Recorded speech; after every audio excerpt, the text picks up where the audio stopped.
Hello, on the 22nd of June, we begin the new month of Tammuz, which of course incorporates the beginning of the 3 weeks, culminating in the 9 days, which leads to Tisha B'Av, when we recall the destruction of the first temple and the slaughter that occurred.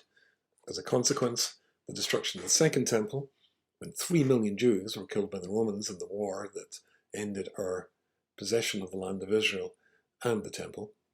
And indeed, Tisha B'Av springs from that event, that destruction of the temple, everything negative, everything dark that happened in Jewish history from that time to this, including Crusade and Inquisition, pogroms, and of course, the Holocaust. So it's not very long we have from now, perhaps 2 months, less than, to do our part in addressing the issue. Famously, when it comes to Elul, leading up to Rosh Hashanah, then during that month beforehand, we're supposed to concentrate in learning the halachas of Teshuvah.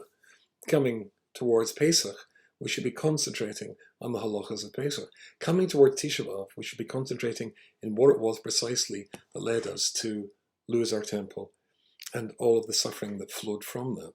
I'd like to recommend to you my book, which is called Building Tomorrow, Sinas Chinam, how it starts, how it spreads, and how to get rid of it for good.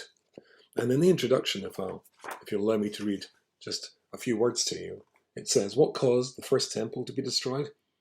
There were 3 reasons. The people engaged in idolatry, immorality, and murder. Why though was the second temple destroyed? The people engaged in learning, mitzvahs, and kindness. The answer is that Jewish society was riddled with baseless hatred of Jews for their fellow Jews. This demonstrates and teaches that baseless hatred like this is considered equal to these 3 terrible sins combined. And the publisher put on the back cover, it would be hard to put into words the suffering the Jewish people have experienced during this terrible exile without repeating cliches like river of tears and seas of blood. As the author reminds us in his new book, hatred of the Jewish people began when we first allowed ourselves to hate other Jews. So in this book, which is a scholarly work, sources, primary Jewish sources, of how Sinas Chinam, how it began, how it spread, and how to get rid of it for good. And I would like to suggest, hopefully, that you would find it useful in these less than 2 months that we have before we come round once again to the saddest day in the Jewish calendar, to each of us equip ourselves to play our part in making sure that it's the last sad Tisha B'Av of all. Thank you. Oh, you can get it from me. So if you message me here, or you can email me at rabbiyyy.com, or I suppose in any good Jewish store. But if you get it from me, I'll sign it for you.